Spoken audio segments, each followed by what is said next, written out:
Hello, everyone. This is Shiori Okazaki, host and producer of the podcast CrossWorld Puzzles. Thank you so much for listening. So, today I wanted to do something a little bit different because it's been exactly a year since I started this podcast, and we now have 12 episodes. And thanks to my recent appearance on a podcast with the Japanese broadcast company TBS, I now have a big boost in listeners. So I wanted to take this opportunity today to talk a little bit about myself. I wanted to address some of the same questions I've been asking the other interviewees about identity, the struggle of moving between countries, and the life decisions I've made so far, and why I started this podcast. And I also wanted to really take this opportunity to discuss what I've learned from each of the 12 episodes so far and to really thank all the interviewees. So this time I'm going to be talking on my own, but hopefully this will still be interesting. So I'm going to start with my childhood and upbringing, which that's the first question I usually ask. So I was born outside of Seattle to Japanese parents. My father happened to be in the area because he was working for a Japanese construction company in the overseas department, and he was working on an urban planning project outside of Seattle.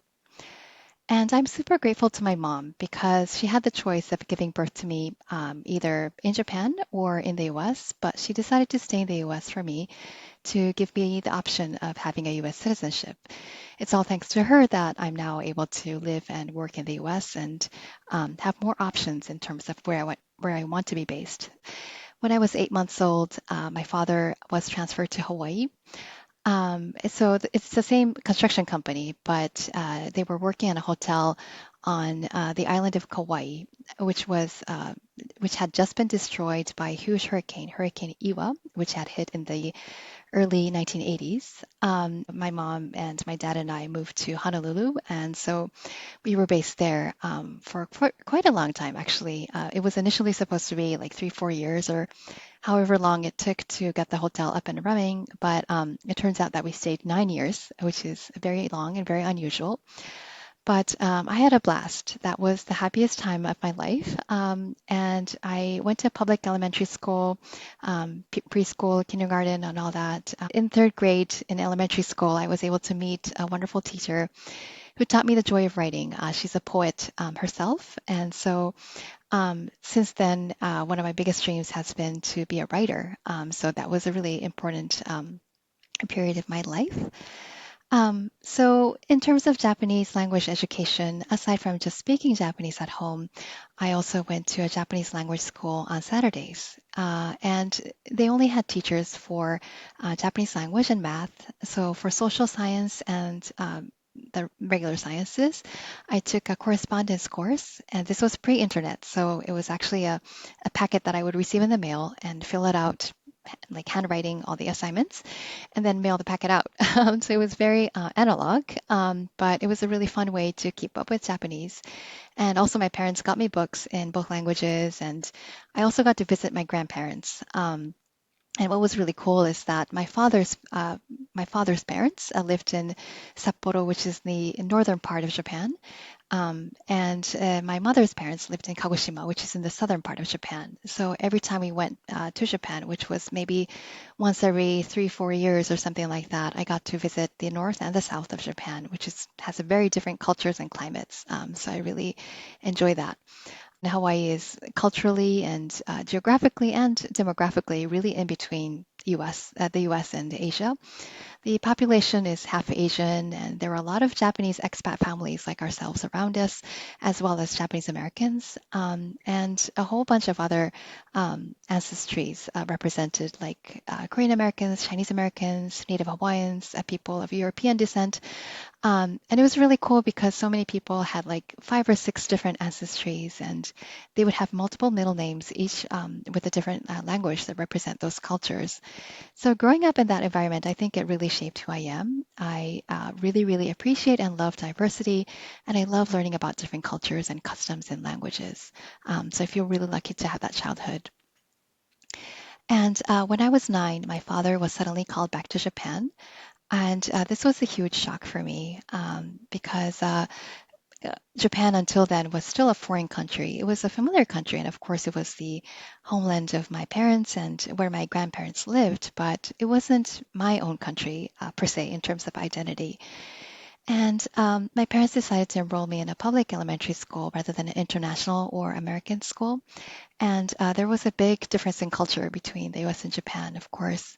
So in Japanese, we have a word called kikokushisho, which refers to Japanese children who came back to Japan after spending some time abroad.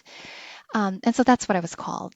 But I was uncomfortable with the word because kikoku means returnee and or returning to your home country.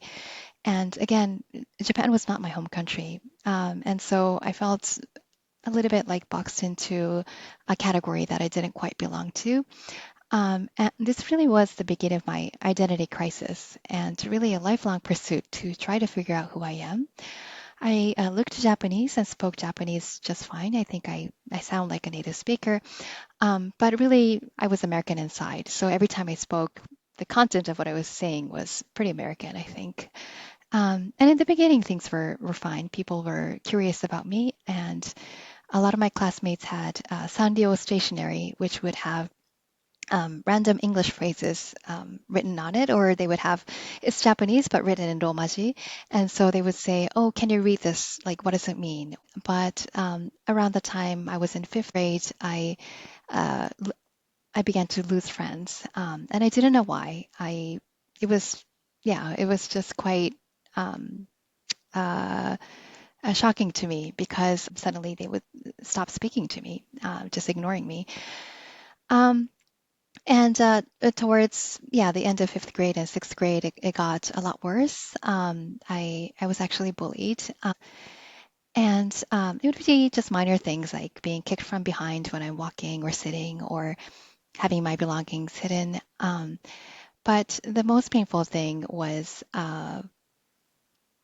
to be told that I had germs. Some of the boys would play the it game by passing along these germs if they accidentally touched me.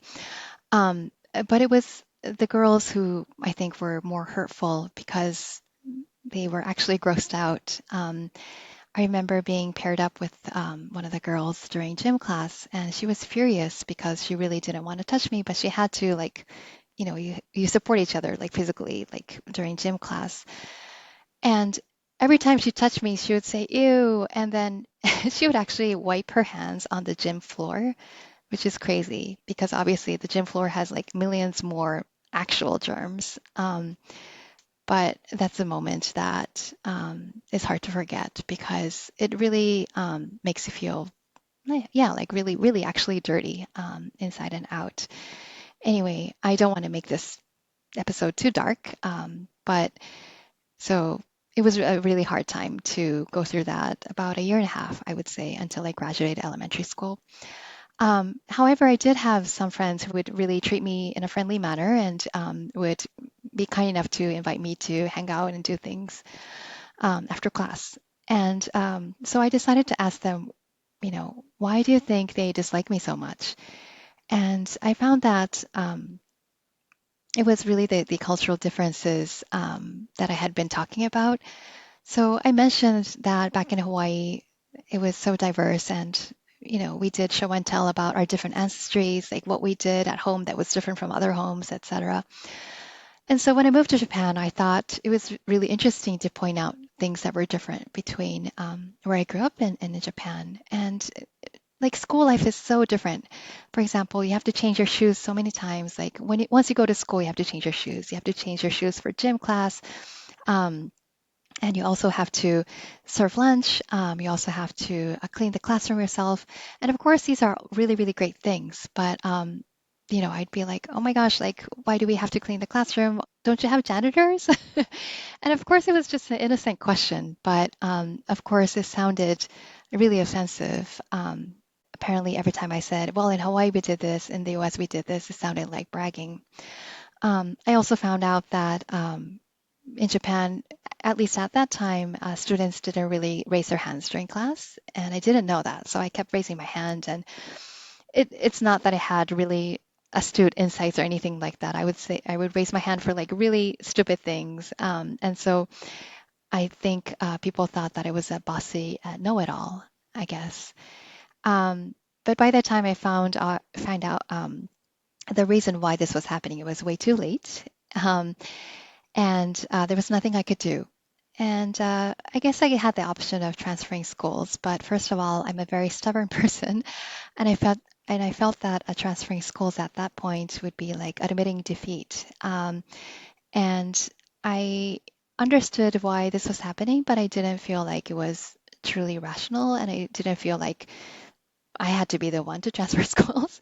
So I decided to just count the days quietly until I would graduate school. I just dug in my heels and decided to um, stick it out.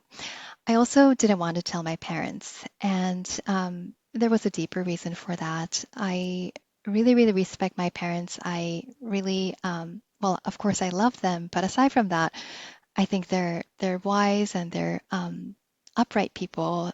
They have a strong sense of justice, and so I've always respected my parents, and I just was so ashamed that this was happening. I'm an only child, and I felt like they were really unlucky to be stuck with someone like me, and I didn't want to disappoint them. And I felt that my their love for me was because I happened to be born in the household, and not because I personally deserved it. And so every recess, I just spent time reading in the library, and I became known as the quiet, nerdy kid who rarely spoke.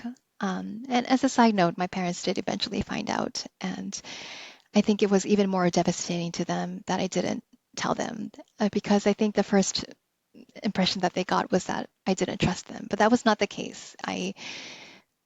Again, I was just ashamed, and I really blamed myself. So that was the darkest period of my life, and there were two lasting impacts from this. First of all, it left a strong impression on me that Japan often doesn't welcome those who are different. And I learned later on that that's not always the case, but because this was my first experience living in Japan, this really um, shaped my feeling for it. And second, it took a huge toll on my self-esteem. And although it's been decades, I'm still struggling with personal relationships, still working on trying to be better at it.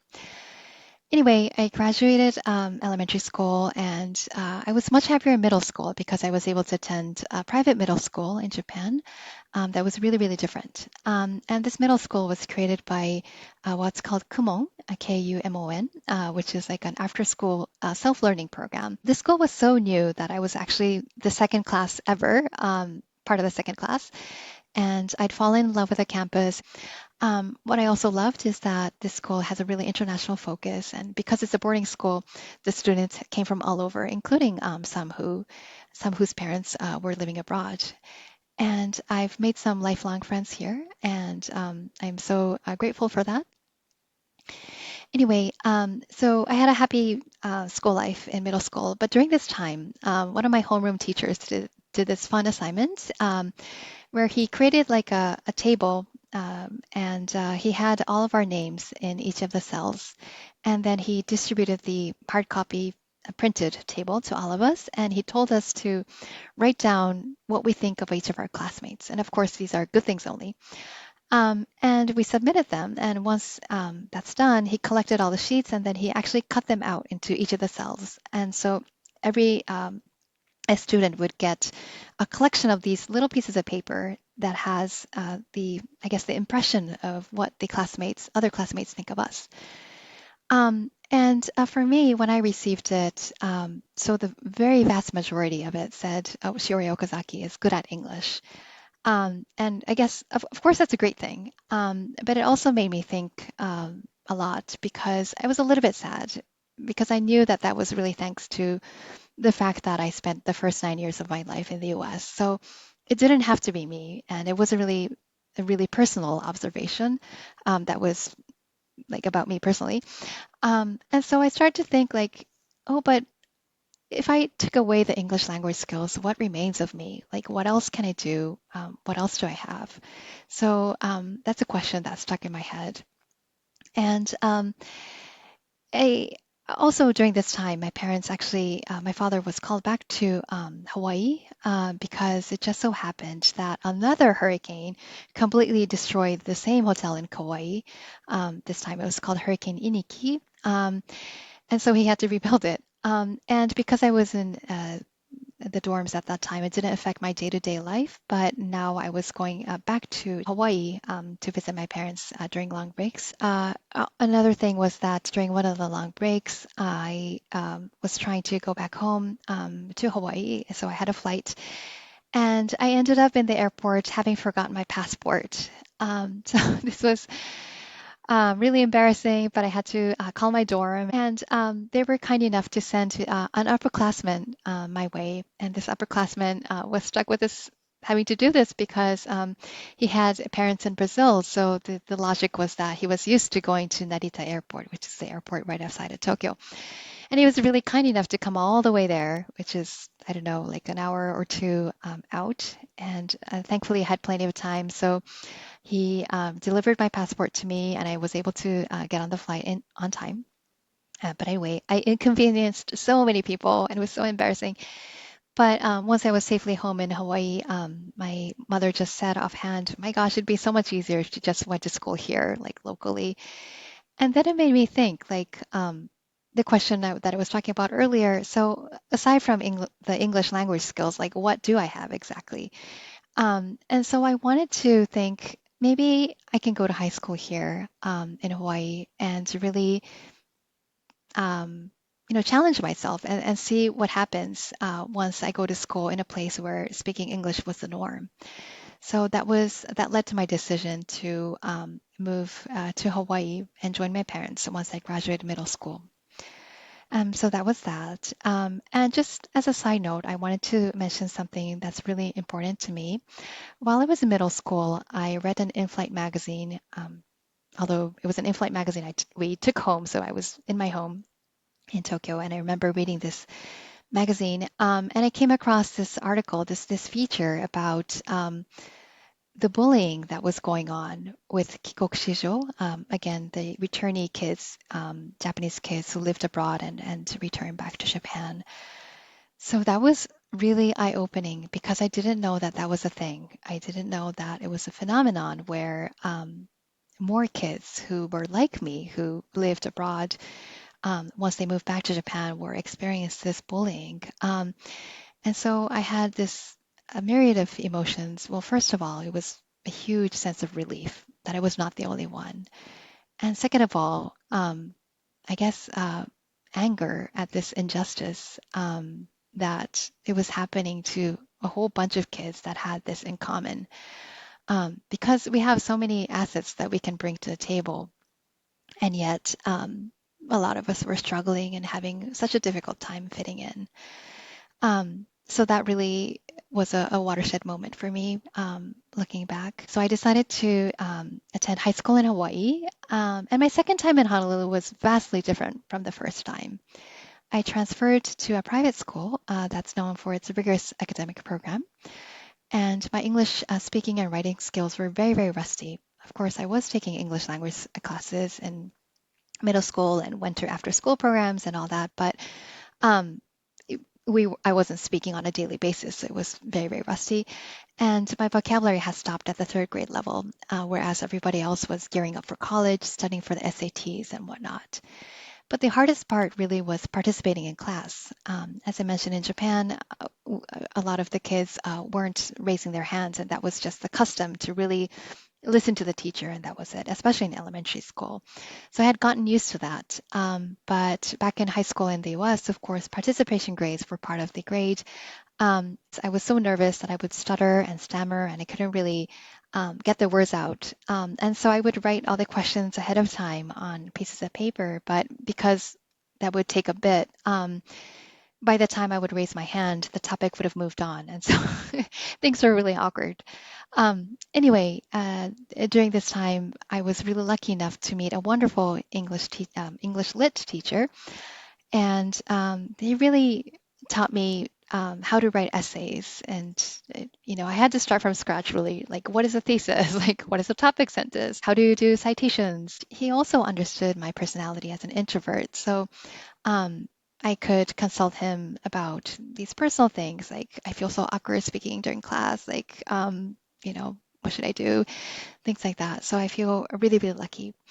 And so academically, I did struggle, but I also had this strong sense that I had chosen this path and I couldn't go back. I had been the one that said that I wanted to study in the US, and so I had to stick through it. And so I was able to graduate high school, and I'm really grateful now for the academic rigor that we went through. And for college, I decided that I really wanted to change of scene, and I decided to go to Dartmouth College in New Hampshire. Um, and unlike so many other people, I didn't tour the school before going there. Um, I guess it was like a surface level love for this school, but so Dr. Seuss is an alum. As you know, in high school, you would receive a lot of promotional packets from different colleges, and Dartmouth's promotional packet was so cute. It was like Dr. Seuss themed, and it was like really colorful and really whimsical and joyful. And I was like, oh my gosh, this is it! I really want to go there. I'd never been to New England, but I loved the image of the yeah, European feel, the brick buildings, the ivy. I had this image of like surrounding the professor around a fireplace and talking about books. I really loved it because it was exactly as I had imagined. At that time, though, I had this mistaken feeling that in order to succeed in the US, I needed to have some distance, like build some distance from Japan. And so, it, even though I had a wonderful time in middle school, at that time, my image of Japan had now solidified as my time in elementary school as something that was painful and not really diverse and not really welcoming. But having said that, when you dislike part of yourself, it's really painful, of course. And so I still somehow felt lonely always and unable to like 100% fit in. I think I was more comfortable having conversations in English, and so from compared to high school, it was better in that sense. But I felt like I was still a little bit an outsider. Anyway, I didn't quite know at that time what I wanted to do for my career, but I did know that I loved reading and writing, so I just majored in English Lit. I was interested in journalism because I had this notion that you get to write, but also travel around the world. And so I applied for some journalism internships, but didn't quite get in. But I did get in with an internship with the school at the Office of Public Relations. And this was a news writing internship, so very close to journalism. But I got to interview fellow classmates and upperclassmen, lowerclassmen about what they were studying and their various accomplishments. And so that was really fun. So I graduated from school and I didn't quite know what I wanted to do, but I was applying to all these journalism jobs. But because I didn't have any internship experience, I wasn't getting it at all. I graduated without a job and my parents were super worried. But I asked them, could I please just stay in Hanover, New Hampshire, my college town, for a couple months and see what happens? And they let me. And I was lucky enough to get a job at the Embassy of Japan in the US. It was one of the very first jobs that I got.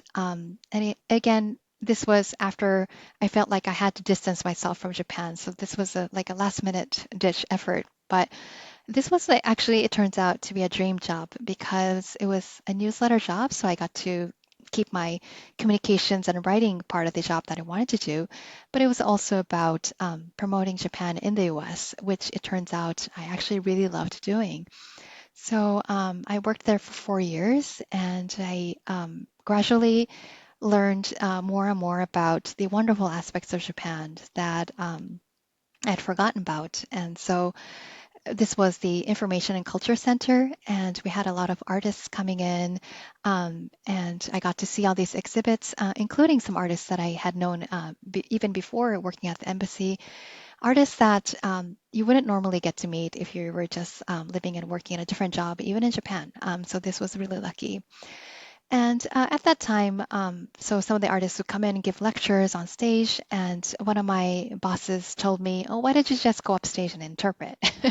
So that was my debut. It was baptism by fire. I just like actually standing on stage next to the artist and actually trying to interpret. But I really, really loved it. I really loved being able to help communicate between Americans and Japanese citizens, and especially talking about arts and culture.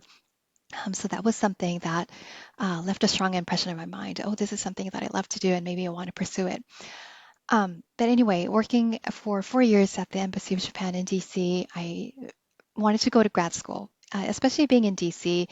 It seems like so many people have master's degrees in various areas, and back then, I had a colleague who wanted to work in international organizations, and I think I was really inspired by him because U.S. Japan relations is something that I was really passionate about, but I also was interested in multilateral relations, like what happens when you think about other countries as well. So looking at the job descriptions, they always required master degrees. And some of them, if there were a job in communication, some of them would say like journalism or communication jobs. Or if there were like regular other jobs, they would say a degree in international relations. So I decided, oh, why not both? And Columbia University happens to offer both degrees. It's a dual degree program where you can get both international relations master's and a master's in journalism in 2 years. So I decided to apply there. It was the only school that I applied to, but thankfully got in. So I decided to pursue that. And I was lucky enough to get internships at international organizations at UNDP, the United Nations Development Program in Kosovo, in Pristina, and the UN headquarters in New York. And I had a wonderful time.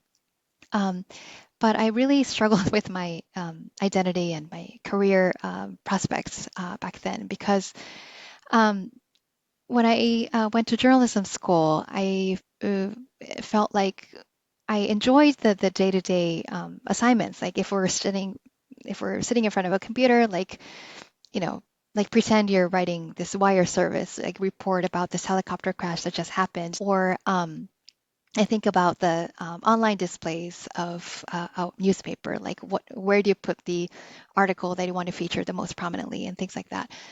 But there was this journalism one-on-one class where we were all tasked to go out into the streets and interview, yeah, like man on the street type interviews. And it was really, really difficult for me because I was an introvert. And of course, I was lucky enough to ultimately find people like that who were kind enough to respond to my questions. But it was just really a lonely experience, standing in the streets, like approaching people one by one and yeah, being ignored or being scoffed at. And yeah, I was so that was like, oh, I'm not sure if journalism is the path for me. And so I started to focus more on communications for international organizations, which is why I did that internships with the UN related organizations. Um, so after I graduated, I applied to all these UN organizations, but then I found out that I didn't have enough what's called field experience, which really means just going out in developing countries and really knowing the culture, being immersed in um, the needs of the local people, and knowing the language as well. So I didn't have enough of that. I was lucky enough to obtain this Kosovo internship for a month, which I'm super grateful for. And it was really thanks to wonderful people who kindly gave me that opportunity. But it was still quite short, and Pristina is one of the most developed areas in terms of the various posts.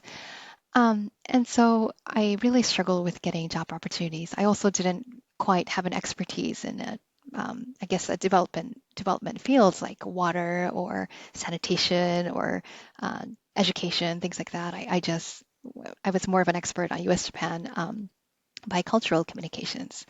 So again, I really struggled with jobs. I think I was jobless for again, about 3 months. But at the very last minute, I got a job at the Embassy of Japan in the United Kingdom. And again, this was one of the very first jobs that I got because I was trying to distance myself from Japan. But again, it was a Japan-related opportunity that it turned out was good for me.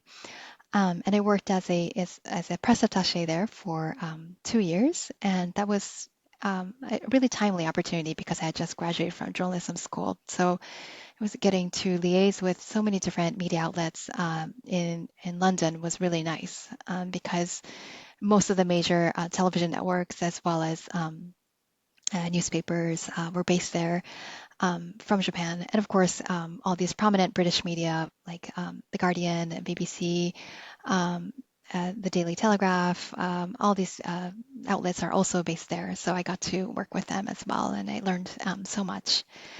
But I also missed the US. And what's really interesting is that before going to the UK, I thought it would be similar to the US, but not at all. It's a very different culture. Really. And so I thought because it was, especially because it was such a busy job, I was just basically commuting between my home and the embassy. I really missed the US and thought for my next job, I'm definitely gonna move back to the US. And that's what I did. Again, I was jobless because this was a 2-year termed like contract opportunity with a London job. So once the 2-year term was up, I was jobless, but I was so determined to be back in the U.S. that I moved to Japan, moved to the U.S. To New York without having any prospects whatsoever, and I just kept applying to jobs, living in this temporary house with other roommates. And one of the first jobs that I got was the U.S. Japan Council. And I am so grateful for the opportunity because this was an organization founded by Japanese Americans.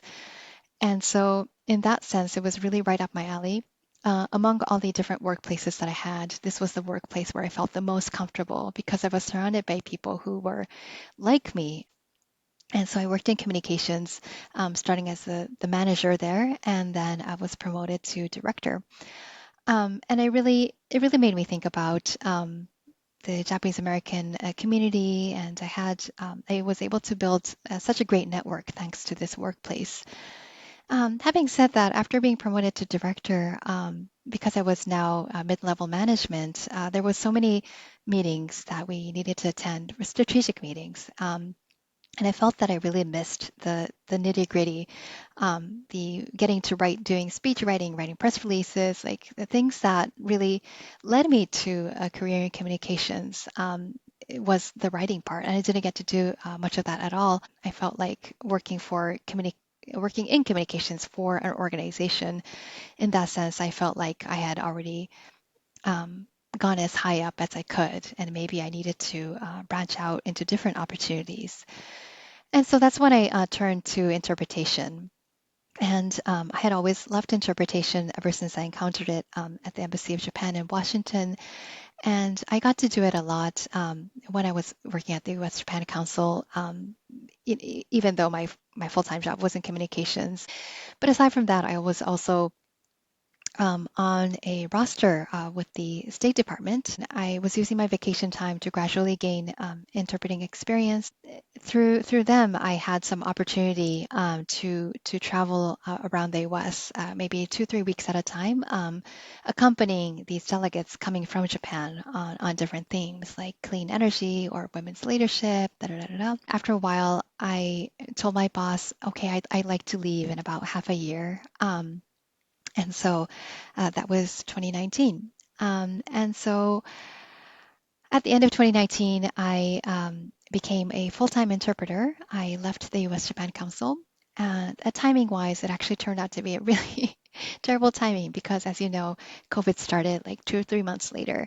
And I did have interpretation gigs like lined up before I quit, but those were canceled one after the other really, really quickly because interpretation at that time was mostly in person. But luckily enough, online interpretation became more major. And now that I think about it, this difficult timing ironically turned out that there were a lot of positives as well. Online interpretation was new for almost everybody. So I was almost like, not in terms of interpretation skills, but in terms of online interpretation, I was almost on par with everybody else. So I really got to learn alongside everybody else. Um, and the DC interpreter community was kind enough to let me in, and we had monthly meetings about how to deal with specific interpretation online tools, or what do you do when there's like a power outage and you're online interpreting, like how do you get back on, like how do you build redundancy and things like that. And so I'm really, really grateful for the network that I had. The other thing is, because I was out of jobs basically, because I had deliberately quit, and for a while before online interpretation became a thing, I was really struggling for a couple months.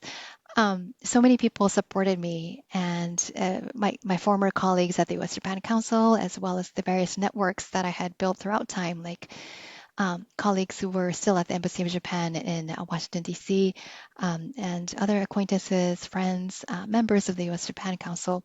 So it's really thanks to them that I was able to survive COVID.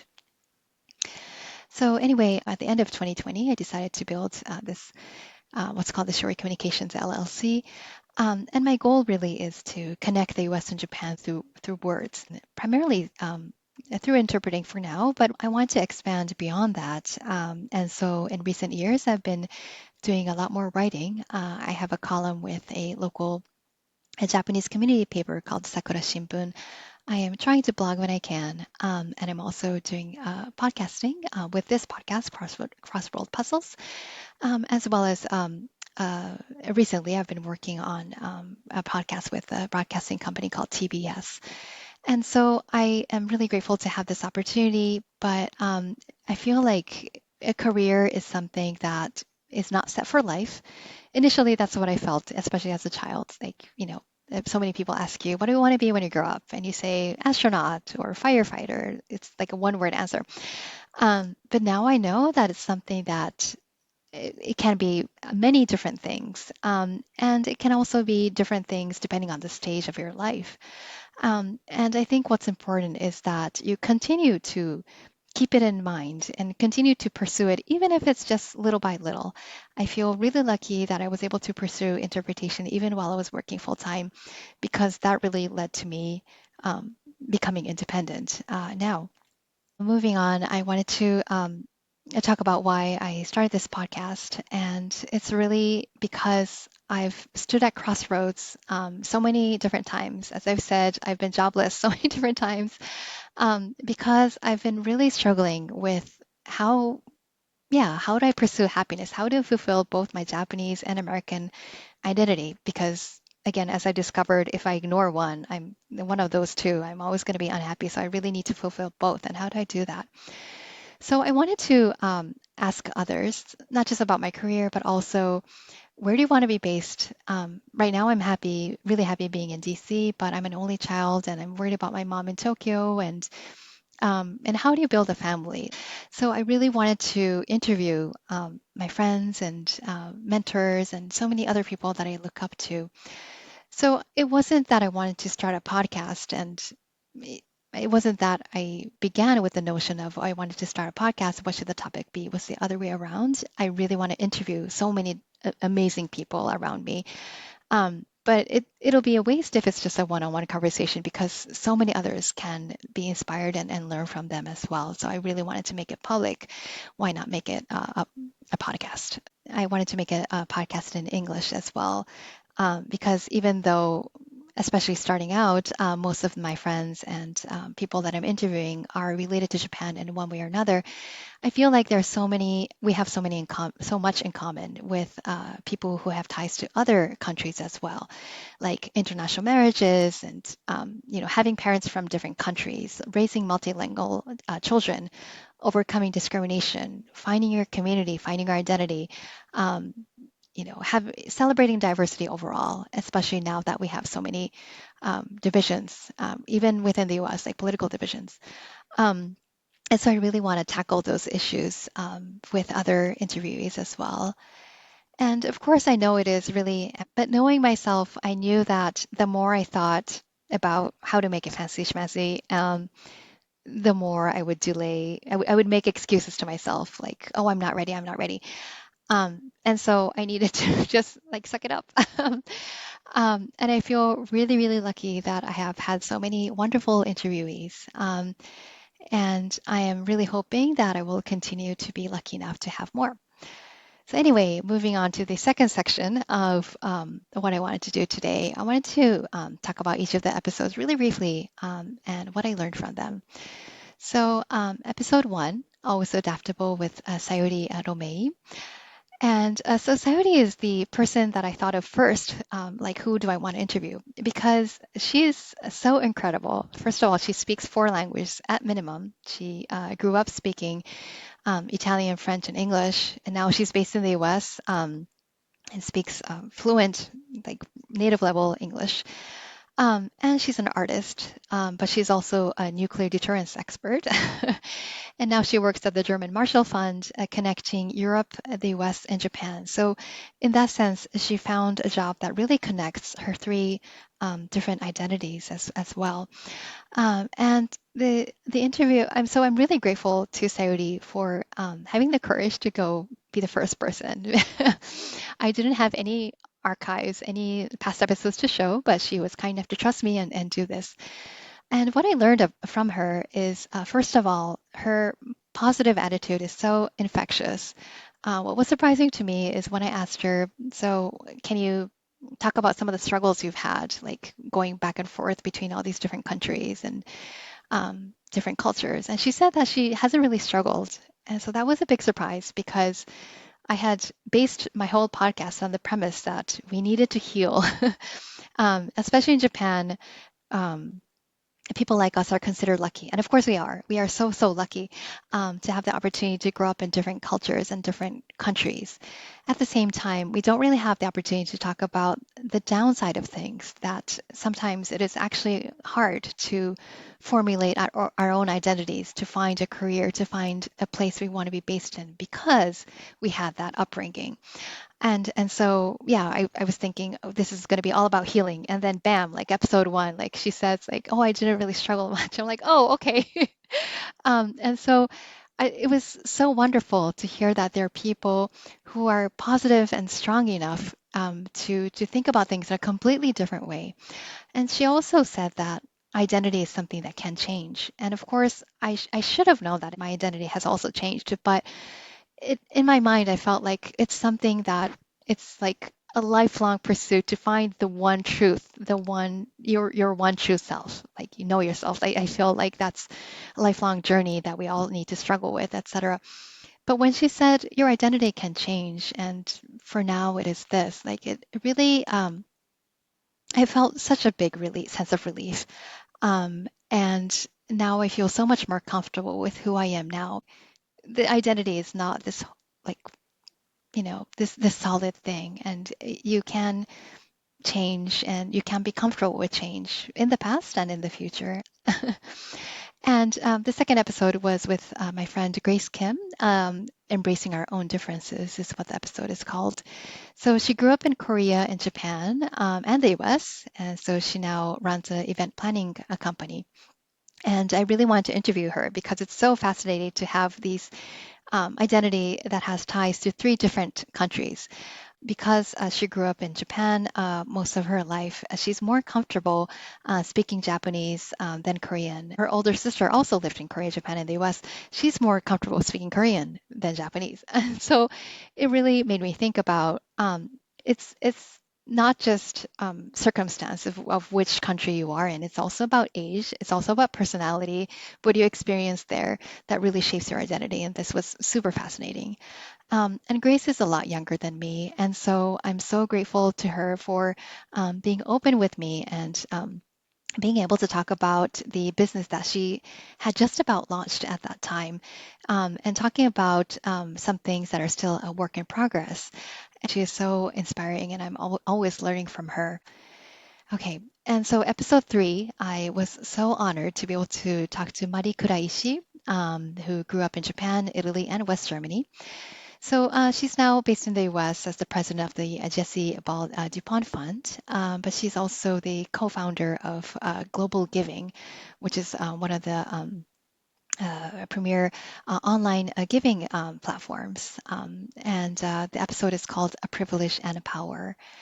And she is such a wonderful entrepreneur that I learned so much about the confidence to, go out and found your own thing. She actually left this prestigious job at the World Bank and decided to pursue her own interests by founding Global Giving. And so she's expanded that for many, many years. I think it was close to 20 years. But she decided to leave for the good of the organization because she wanted to create this, make sure that the organization was able to stand on its own.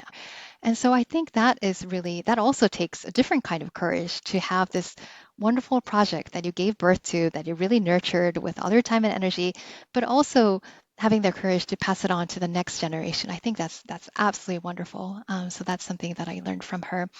And she also talked about how she's an introvert and how she built her own leadership style from there. Yeah, if there's anyone who's an introvert and not being unsure about how do you found your organization and things like that, episode 3 is the one that I recommend listening to. And then episode 4 with Robert Holloway. Robert is a Korean language interpreter, and his mother was adopted from South Korea. And what's fascinating is that Robert did not grow up speaking Korean. So he learned it afterwards because he was fascinated by his family history. But he became so good that he's now a simultaneous interpreter. So this episode was episode 4 called Culture as a Foothold.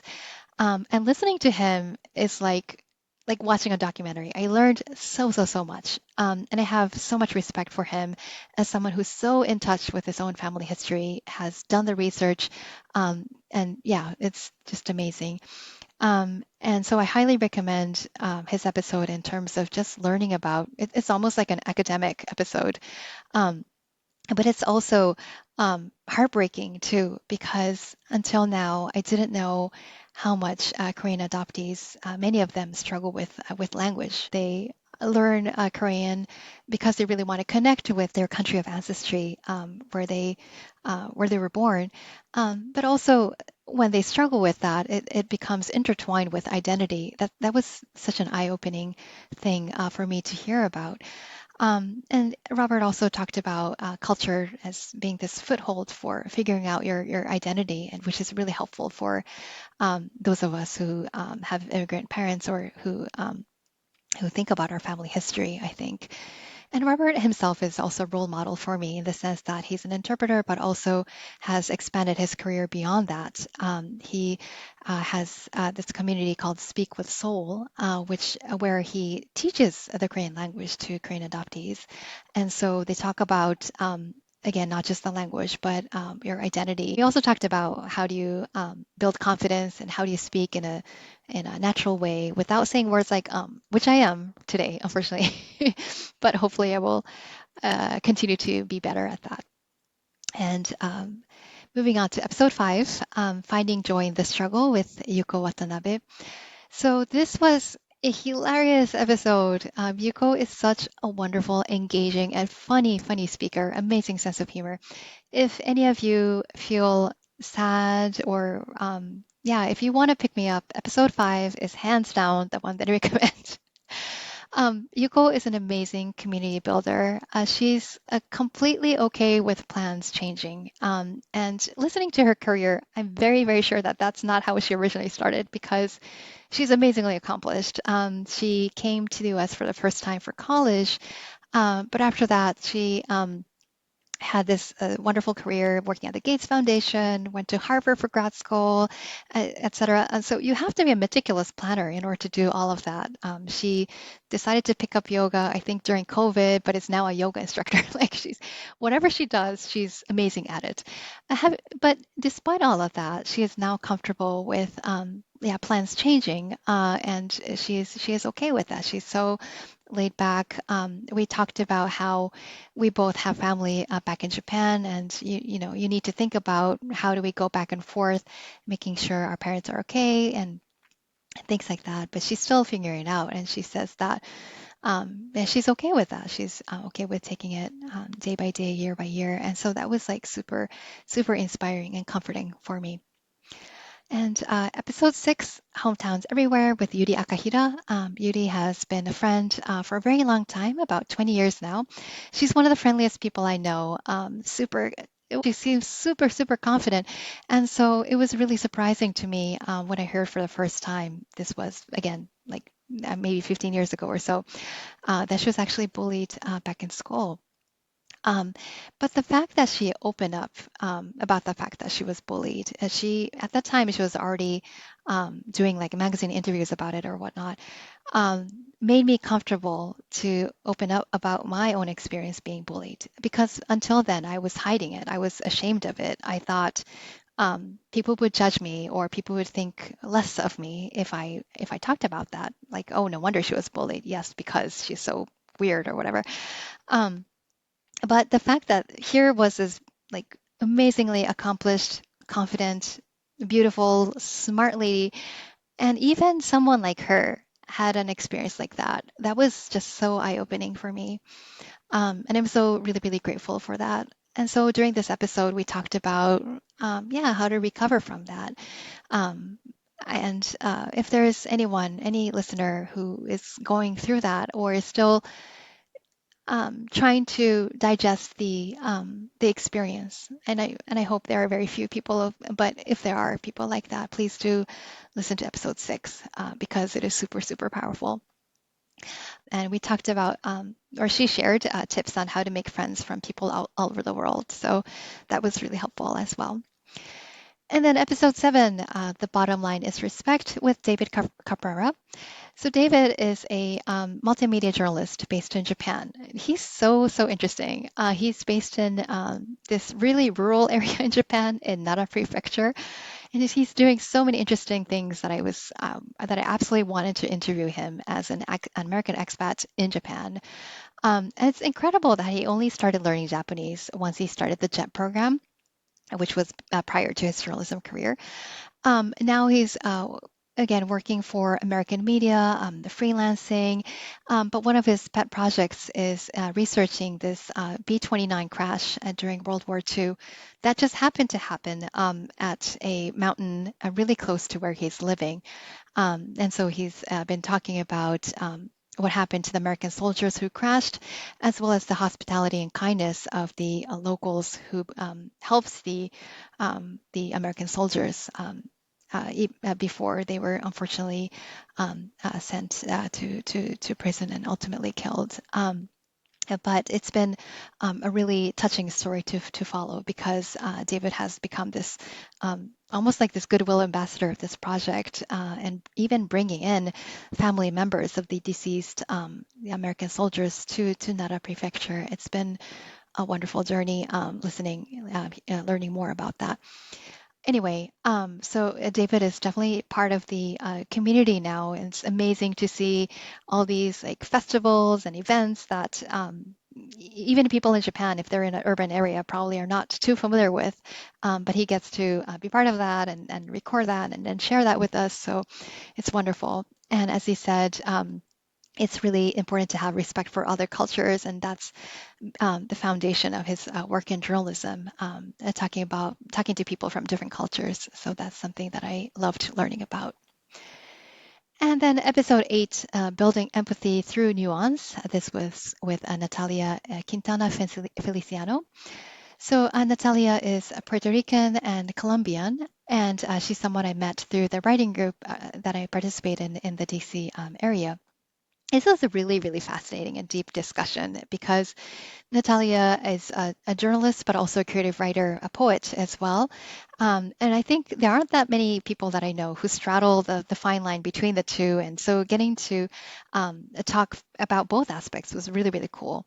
And what's also fascinating is that we learned a lot about, or I learned a lot about the many, many commonalities between Puerto Rico and Hawaii. Um, both are parts of the U.S., but with a very, very different identity, like very different history, different language, at least originally. with Hawaiian and Puerto Rico and now Spanish. And so we talked about the many different layers of identities, many different layers of American identities, and what's going on politically now and how to deal with that. And we also talked about how anger is really a reminder that you deserve better. And this the the reason we talked about that was through creative writing. We talked about this phenomenon of the vengeful woman, a woman who's like completely wronged by others and like really has to face injustice, but is able to take revenge by various means. And I thought that was a really powerful way to think about things, especially now that there's so much injustice going on right now, especially in the United States. And I think anger is a great way to channel our thoughts and find ways to take action.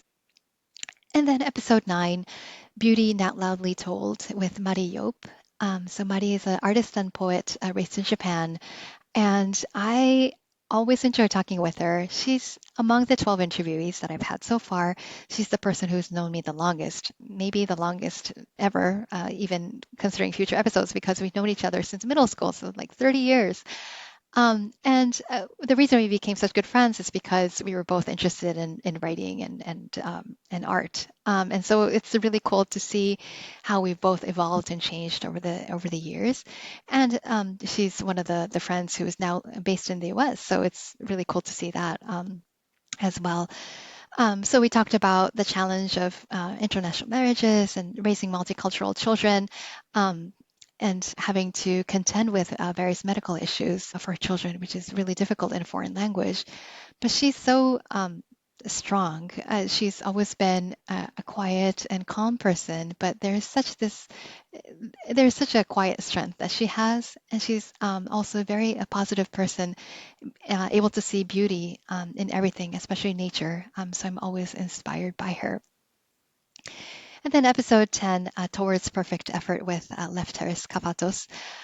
So Lefteris is an interpreter, a Japanese language interpreter, and he has had this amazing career as a diplomatic interpreter, interpreting for President Trump and Prime Minister Abe and all these other people. And now he's expanded his career with a project called the Japan Lens, where he analyzes the U.S. Japan alliance and Japanese politics and all these other things. What's amazing is that he's able to do this analysis in both Japanese and English, interviewing people in both languages and writing articles in both.